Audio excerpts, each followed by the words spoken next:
दोस्तों नमस्कार, सलाम, वड़क्कम। दोस्तों आज आप मेरे हाथ में ये N95 मास्क देख रहे हैं। ये N95 मास्क बहुत दिनों से हम लोग लगाना बंद कर दिए थे। कुछ एक लोग लगाते थे, लेकिन मेजॉरिटी में भारत में तो लोग पूरी तरह से इसको बंद कर चुके थे। सरकार भी इसको पूरी तरह से अपने ध्यान में नहीं ला रही थी। लेकिन अभी मेरे हाथ में आप एक N95 मास्क देख के ये सोच रहे होंगे कि आप N95 मास्क पे क्या बोलना चाहते हैं। दोस्तों मैं N95 मास्क पे नहीं, मैं कोरोना पे आपसे कुछ बात करना चाहता हूँ। कोरोना दोस्तों दुनिया से चला गया था, बहुत घातक और बहुत ही साइड इफ़ेक्ट छोड़ के इस दुनिया से गया था। एक्टिव जब था कोरोना उस समय आपने देखा कि pneumonia, heart attack, black fungus, तमाम बड़ी बड़ी बीमारियां करके ये दुनिया से विदा ले लिया था। लेकिन अभी हाल ही में कोरोना का ओमिक्रॉन का नया वेरिएंट सब टाइप BF.7 चाइना में हैवक मचाए हुए है, तबाही मचाए हुए है। चाइना में कोरोना पर जीरो टॉलरेंस की नीति है। वहाँ पे किसी को भी कोरोना होने पर बाहर आने नहीं दिया जा रहा है। कंप्लीट लॉकडाउन लगा है। बीजिंग त्राही त्राही कर रही है, बीजिंग के अगल बगल के शहर त्राही त्राही कर रहे हैं, लेकिन वहाँ की सरकार को जरा भी चिंता नहीं है और वो अपने लोगों को घरों में बंद रखने के लिए मजबूर कर दे रहे हैं। दोस्तों मैं चाइना की बात क्यों कर रहा हूँ, क्योंकि चाइना हमारे पड़ोस में है और चाइना का पड़ोसी होने के नाते भारत बहुत ही जल्दी से कोरोना के चपेट में आ सकता है। सरकार के तरफ से क्वारंटाइन का नियम लगाया गया कि नहीं मुझे नहीं पता, लेकिन अगर भारत सरकार विदेशों से आने वाली फ्लाइट पे क्वारंटाइन का रूल नहीं लगाता, 10 दिन का क्वारंटाइन नहीं करता, तो जैसे पहली बार इंडिया में नोएडा से एक केस इंडिया के पूरे कस्बों में फैल गया था, वैसे ही चाइना से कोई एक केस आएगा और भारत में बहुत तेज से फैलेगा, क्योंकि BF.7 एक मरीज 18 मरीज को इन्फेक्ट कर सकता है। एक मरीज से 18 मरीज को बीमारी हो सकती है। इस तरह से आप समझ सकते हैं कि कितने तेजी से भारत में फैलेगा और हमारी आबादी चाइना के करीब करीब बराबर है। और फिर संसाधन हमारे पास हैं, हम लड़े हैं, लड़ेंगे, लेकिन हमारा लड़ाई जो हमारा ग्रोथ पे है, जो हमारा इकोनॉमिक ग्रोथ पे है, वो हमारी लड़ाई फिर से कोरोना पे आ जाएगी।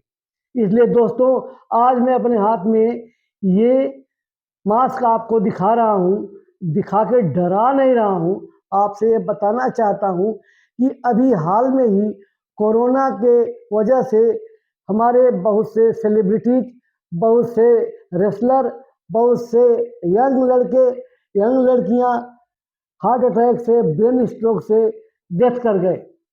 उसका कारण पता लगाया गया तो उसमें ब्लड कोगुलेशन, ब्लड क्लॉटिंग का फैक्टर पाया गया। स्टडी की गई है, कुछ स्टडी दुनिया में हुई है कि कोरोना के स्पाइक में एक ऐसा प्रोटीन है जो आदमी के अंदर, चाहे वो वैक्सीन के द्वारा जाए, चाहे वो इन्फेक्शन के द्वारा जाए, वो स्पाइक प्रोटीन आप मनुष्य के अंदर में ब्लड क्लॉटिंग बढ़ा देता है, ब्लड का कोगुलेशन बढ़ जाता है और हार्ट अटैक का चांस बढ़ जाता है। इसलिए आप देखे होंगे कि कुछ लोग जिम में, कुछ लोग रास्ते चलते, कुछ लोग कुछ भी हल्का काम करते एक्सपायर हो जा रहे हैं। तो ये दोस्तों एक स्टडी का विषय भी है कि ये इतनी डेथ क्यों हो रही है। तो इसको हम लोग अपने मेडिकल लैंग्वेज में लॉन्ग कोरोना कहते हैं। लॉन्ग कोविड-19 का मतलब था कि ये जो 1 महीने से अधिक कोई आदमी बीमार है कोरोना की वजह से, या 1 महीने के बाद उसके नए लक्षण आ रहे हैं, और नए लक्षणों में 200 से करीब लक्षण आ रहे हैं, जिसमें ब्रेन स्ट्रोक, हार्ट अटैक, सर्दी जुकाम, बुखार, फाइब्रोमाइल्जिया, शरीर में पेन, पूरे शरीर में दर्द और लेथर्जिया, कन्फ्यूजन, तमाम तरह से ये long Covid, chronic Covid present कर रहा है। तो कोरोना तो दोस्तों एक्टिव रूप में अभी भारत में सभी शहरों में करीब करीब गायब है। 10, 20, 50 केस हैं। कर्नाटका, महाराष्ट्र और केरला को छोड़ के अधिकतर शहर में कोरोना कम हो गया है। लेकिन ये कोरोना अभी भी हम लोगों के ब्लड में सर्कुलेट कर रहा है, क्योंकि उसका जो स्पाइक प्रोटीन है, वो प्रोटीन हमारे अंदर में अभी भी बीमारी पैदा कर रहा है, और हमारे इम्यूनिटी का वो वाट लगा चुका है। इम्यूनिटी बहुत कम हो चुकी है, छोटी बीमारी बड़े रूप में प्रेजेंट हो रही है। और जो अभी BF.7 कोरोना चाइना में तबाही मचाया है, उसका मेन सिम्टम है पेट में दर्द, डायरिया और फीवर। इसमें स्मेल टेस्ट की कोई बात नहीं है, इसलिए आप लोग किसी को भी अगर पेट में दर्द है, डायरिया है और फीवर हो रहा है, तो आप अपना कोरोना जांच करा सकते हैं, क्योंकि वो कभी भी किसी को भी चाइना से इंडिया में पहुंचने में देरी नहीं लगाएगा। तो दोस्तों मैं कहना चाह रहा था कि हम करें क्या जब इतने लोग लॉन्ग कोविड की वजह से मर रहे हैं, और अभी हमारे इंडिया में, हमारे भारत में चाइना के वजह से, कनाडा, अमेरिका की वजह से आने वाली फ्लाइटों के थ्रू कोरोना फिर से पहुंच सकता है।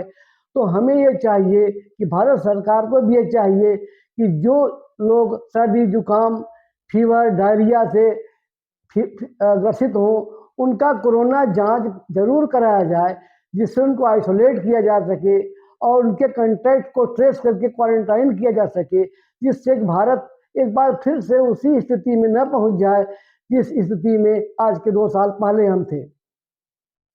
दोस्तों इस समय हम करें क्या? तो हमें करना है कि हम अपने जितने भी पेशेंट हमारे मेडिकल फैसिलिटी में आ रहे हैं, या समाज के लोग जो जागरूक हैं, जहाँ पे फीवर, सर्दी जुकाम, बुखार, डायरिया के लोग मिलें, उनका डी डाइमर और CRP जरूर कराया जाए, क्योंकि डी डाइमर से ब्लड क्लॉटिंग का पता लग जाता है, और CRP से कोरोना कितना सीवियर है इसका पता लग जाएगा, जिससे एक भी आदमी को हम मरने नहीं देंगे। और अगर हम सोचेंगे कि कोरोना से तो कोई 1-2 लोग मरते हैं, लेकिन जिसके घर का एक भी मरता है वो 100% मर जाता है। तो परसेंटेज में किसी का मरना न देखा जाए, और सारे लोगों का जांच कोरोना का फिर से कराया जाए, जो लोग इन सिम्टम से पीड़ित हैं, जो मैं पहले बता चुका हूँ। और मैं एक डॉक्टर होने के नाते, मैं डॉक्टर IP शुक्ला, IT नेत्रालय बैढ़ल, आपसे रिक्वेस्ट करता हूँ कि आप लोग जब भीड़ भाड़ में जाएं तो N95 मास्क लगाकर ही जाएं, रुमाल या तौलिया बांध के न जाएं, क्योंकि कोरोना, ओमिक्रॉन इन छोटे छोटे चीज़ों से रुकने वाला नहीं है। N95 मास्क लगा के सोशल डिस्टेंसिंग करके ही आप बच सकते हैं, और भीड़ भाड़ में जाना मजबूरी है तो मास्क लगाकर ही वहाँ जाएं। इसके बाद अगर आपको कोई सिम्टम आता है तो अपने डॉक्टर से ज़रूर मिलें, और डॉक्टर्स को भी चाहिए कि कोरोना का जांच कराने में कोई परहेज न करें, इसमें कोई बदनामी नहीं है। कोरोना को रोकना है तो जांच कराना है, और किसी को कोरोना हो जाए तो उसका डी डाइमर और CRP जरूर कराना है, जिससे कि उसकी जान बचाई जा सके। दोस्तों मैं कह रहा था कि वैक्सीन भी हम लोग ने जो लगाया है, वो सेकेंड डोज की वैक्सीन के बाद मायोकार्डाइटिस बहुत हुई है। पहले के वैक्सीन में भी मायोकार्डाइटिस हुआ था, जिसमें हार्ट के मसल में सूजन हो जाती है, और अपने बेसल्स जो हमारी हार्ट की होती है, उस बेसल्स में भी सूजन आ जाती है, इन्फ्लेमेशन आ जाता है, और वहाँ पे छोटी छोटी धमनियों में क्लॉटिंग हो जाती है, और फिर हमारा heart failure, kidney failure, renal failure, hepatic failure शुरू हो जाता है।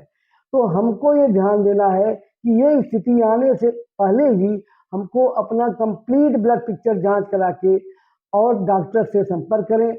और सरकार को भी चाहिए कि क्वारंटाइन करें उनका जो विदेशों से आ रहे हैं, और जिनको सिम्टम है उनको आइसोलेट करें, और जिनको सिम्टम है उनका कोरोना का परीक्षण किया जाए। Thank you.